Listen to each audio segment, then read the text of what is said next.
Sinulog Festival.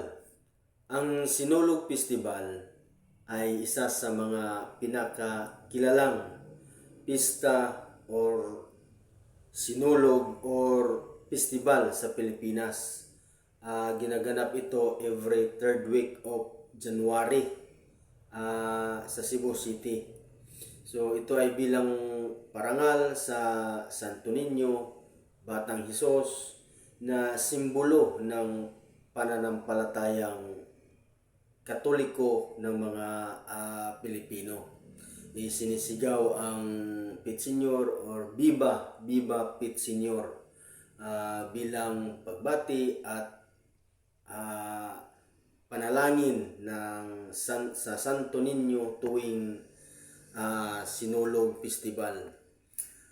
Nagsimula ang sinulog noong panahon ng pananakop ng mga Kastila sa ating bansa bilang paggunita sa pagbibigay ng imahe ng Santo Niño kay Reyna Juana ng Cebu.